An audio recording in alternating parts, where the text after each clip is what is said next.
Hello and welcome to the Great Card Quest. We now have a logo. We're progressing. Maybe I could put the logo in full screen. That would be nice. So we're moving on. We're progressing. We have a logo. It's up there actually for show one, but this is the first time it's in this screen. So welcome. I'm Ridley Master Antonio, your host.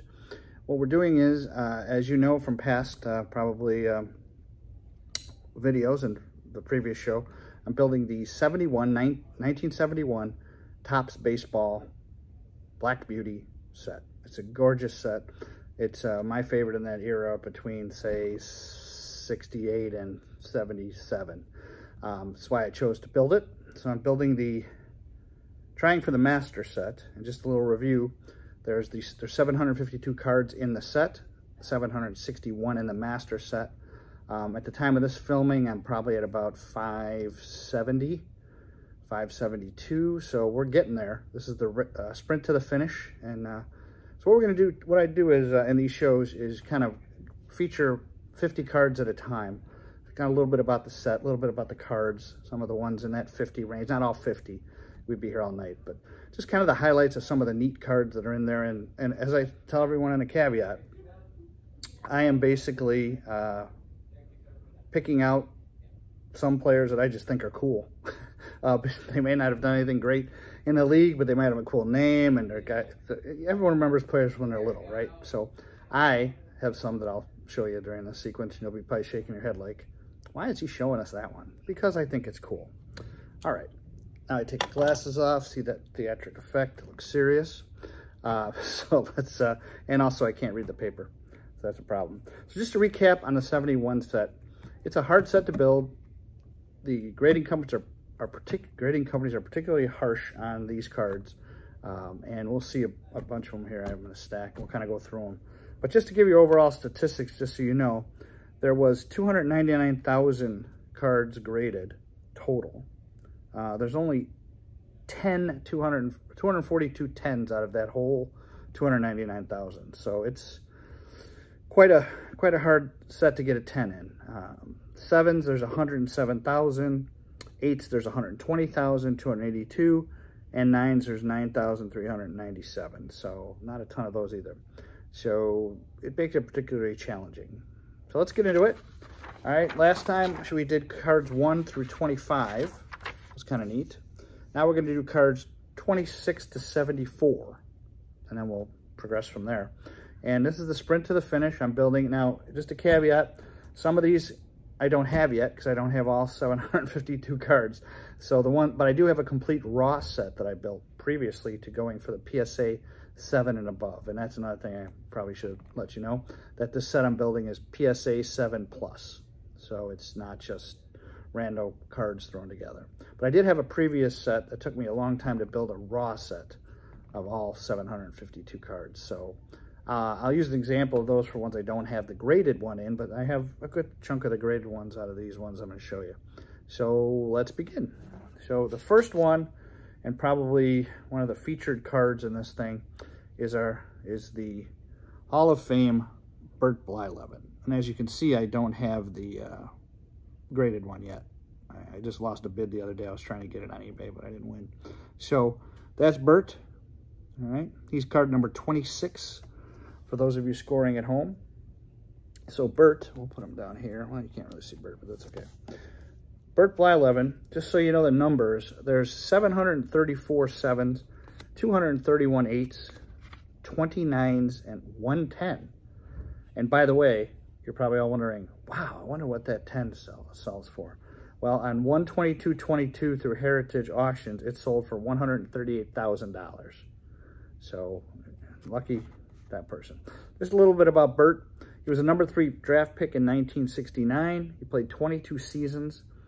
He had 3,701 career strikeouts, which is 5th overall in Major League Baseball, which is amazing. He was a 2-time All-Star and a World Series champ, and he was put in the Hall of Fame in 2011. So that's Bert. That's our first one of the sequence. Next one of note, well, I shouldn't even say of note, is just as for an instance, this is a typical rookie card that they have. A lot of these guys, unfortunately, never made it.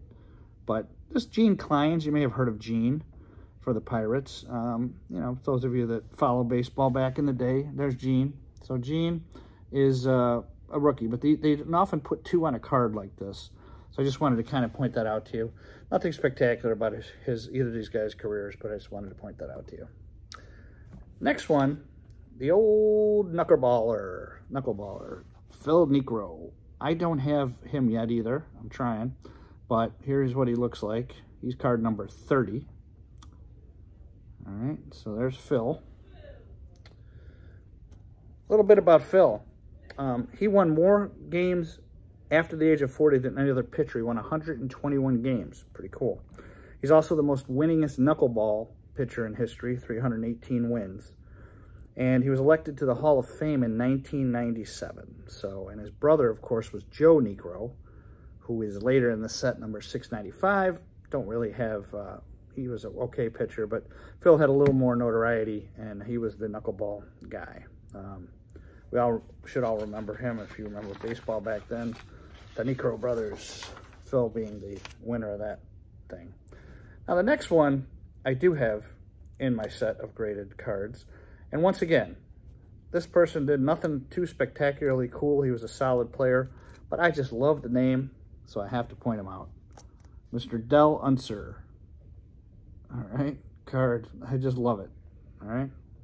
Del Unser is card number 33, and he is just a cool card that doesn't have any real significance, but I just think it's cool. Next one you're all going to have heard of, most likely. If you didn't see him as a player, you probably saw him as a manager. This is card number 35. This is Lou Piniella. All right, we all know Lou. And Lou had a nickname. He was called Sweet Lou because he was a good hitter, and he had a fiery temper. So kind of ironic there that they call him Sweet Lou. A little sarcasm I detect there. He was the first player ever to come to bat in the Royals' history. So who would have thought that? And he was named 1995 and 2001 AL Manager of the Year and the 2008 Manager of the Year. So while he was a good player, I think he made more of his prowess as a manager. But Lou was worth pointing out here in this next group of cards. Next, we have a pitcher, and he has a couple of significant things about him. The card number 36 is Dean Chance. All right. There's Dean Chance, not to confuse with Tinker Evers and Chance. They used to play for the Cubs, I believe. And I could be wrong. Back in the day, way before my time. So Dean Chance, card number 36. Why is he significant? He was the youngest pitcher to win the Cy Young.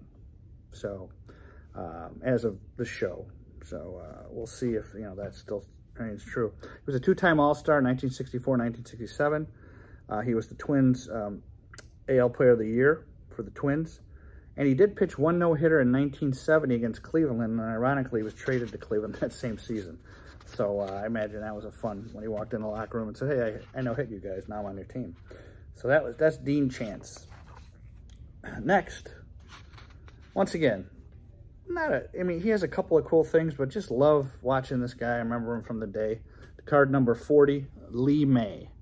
All right, you guys all remember Lee May? There's Lee. All right. Just to give you some stats on some of these guys, cards-wise, just so you know. I won't do it for everyone, but I'll sprinkle it in. There's, just for a card like Lee, who is not a huge star, okay? There's 7, the 7s, there's 115. 8's 175, which is amazing. There's more 8s than 7s. That's why I want to point this out. And 9s, there's 15, and there is 110. And if you remember earlier in the show, I told you that the Bly11 sold for $138,000. Well, the 10 for Lee May sold for $504.99 in 2009. So that card hasn't moved since then, at least that we see publicly through an auction or whatever. I do use vintage card prices. I find it to be very helpful for the vintage type cards. So if you need a place to get some values, please do that. So, just to give an example of kind of the difference.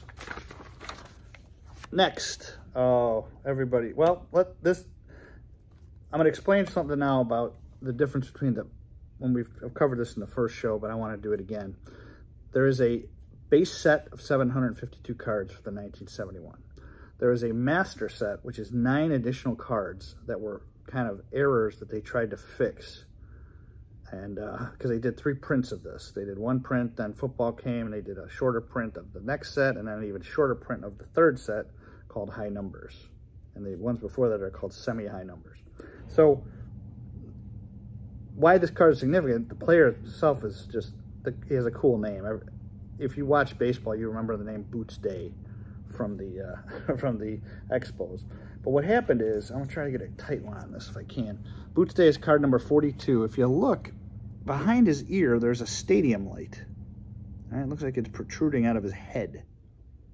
All right. Well, what Topps did was, they said, and the best they could do in 1971, they said, we're going to remove that. We're going to airbrush out that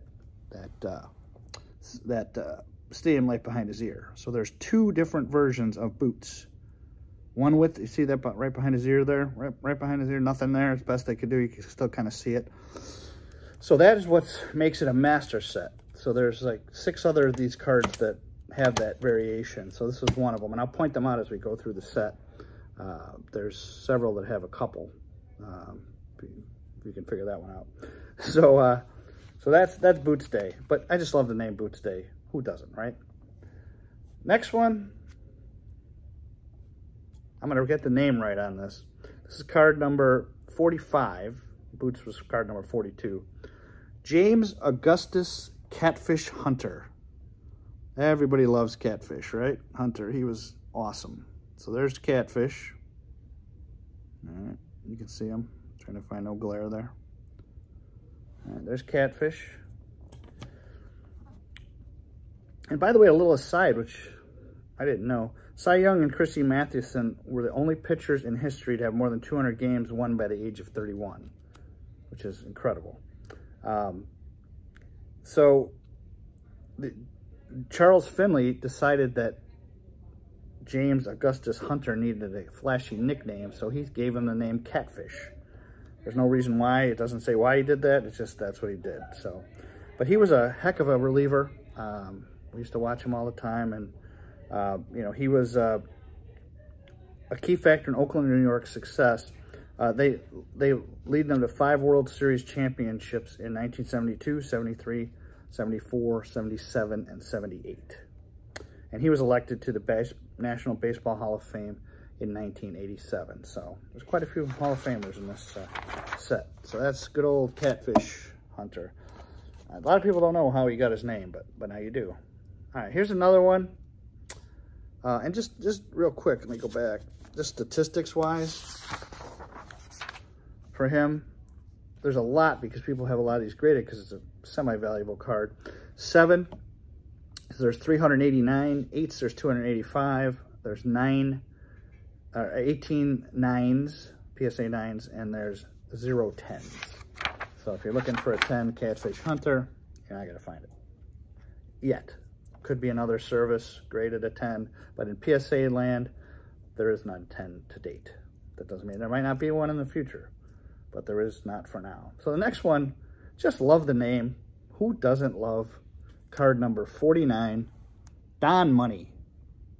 Come on, what a great name. I don't care if he could play baseball or not. Don Money was cool. Played for the Phillies 68 to 72. And, you know, he was just that like cool guy. Everybody loved Don Money. Here's a big bopper. All right, everybody's should know this if you followed baseball back in the day. This is the Hall of Famer card number 50. They generally gave stars the round numbers. 50, 100, 150, 25s a little bit, but mostly 50s and 100s are all the key players. So here is good old Willie McCovey, card number 50. Willie had a heck of a career. So that's Willie. Willie Lee McCovey, he had a 354 batting average his rookie year, which was incredible. And he played a lot of games with Willie Mays. Those two were a terror. And they named, of course, McCovey Cove after him, where the baseballs are hit in the San Francisco Stadium. So that's where that came from. And he was elected to the National Baseball Hall of Fame in 1986. So he's a pretty well-known guy. And just so you know, I didn't say this at the beginning, but I'm filming this at Briar Ridge Country Club in Dyer, Cherville. It's half and half. Indiana. That was very nice of them to let me film here. So I thought I'd give them a little plug out back. You'll see it's kind of twilight, but they have a beautiful course, and come check it out. So next is, I went on the defensive side because a lot of guys don't get a lot of accolades for being defensive whizzes. So this was one of them. Card number 53 for the Orioles, Paul Blair. And if you remember watching baseball back then, you know who Paul was. So Paul Blair, number 53. A little bit about Paul. He was a clutch hitting and known as a clutch center field with superb glove. All right, he won, listen to this, 8 American League Gold Gloves from 1967 to 1975 in the outfield. And he won a couple World Series along with in 77, 78 with the Yankees. So he's just one of those good, solid players that, you got to love. And just to give you an idea, numbers-wise, strange, there's not a lot of him because I don't think people think he's a valuable card or whatever. But on 7s, there's 108. 8s, there's 150. 9s, there's 10. And 10, there's 1. So there's 110 floating out there somewhere. I'd imagine the value is probably even less than Lee May, or, even a little more. A little less than Lee, probably. I didn't look. But remember, you can go to PSA and get the population report. And you can check out all the different populations on these cards if you see them, if you're curious. All right, next. And I do have this in my set of PSA 7s and above, but I did not bring it to the Briar Ridge here. So, we all know him. He's the amazing lefty from the Cardinals, Steve Carlton. All right. Good old lefty Steve. What main significance for him is, other than being an icon, he's the first pitcher to ever win 4 Cy Young Awards and trails only Warren Spahn in victories. Warren had 363, and Nolan Ryan had 5,714 strikeouts. So he only trails those 2. So that's some pretty rare air to be up there in. And a quick story about Carlton. I don't know if you guys know why he left the Cardinals so fast. He asked for a $10,000 salary increase. That's unbelievable. Up to $65,000, which now isn't even like per diem for food in the league. And he, I'm joking, but it's not a lot. And they refused to pay him, so they traded him, and I guess they did not get much for him. So it was one of the more lopsided deals in history. So, and interesting enough, because he's such a popular card, he's not difficult to get because there's 559 7s, 282 8s, 15 9s PSA, and 0 10s. So there's not been a 10 to date PSA Steve Carlton yet. So if you got one out there, I'd look to the attic. All right. And then the last card I'm going to feature that's just a single card is it's a pitcher for the Red Sox. If you watch any baseball, I don't have him yet, but I'm working on it. Bill Lee. Okay, card number 58. All right. So, Mr. Lee did a lot of good things. He had a tumultuous off-the-field history, and it kind of made him crazy. But he was famous for the spaceball pitch. He would throw it slower with a higher arc, and it kind of screwed up the batters, I guess. And so he was known as a spaceman. So that's kind of why I pointed him out. So he's kind of significant in this 26 to 74 range. All right, I'm going to wrap it up with a couple things. These are just a stack of cards, and I'm not going to go through all of them in detail, but what they like to do is there's a segment from card 61 to, I think, 72. So there's like 11 cards that are all the batting leaders. So for example, this one is card number 61. This has got Alex Johnson, Yaz, Carl Yastrzemski, and Tony Oliva on it. So they like to do this. And as kids, we love to collect these because they weren't the star, but you got some stars on it. So that's a cool one. That is the American League batting leaders.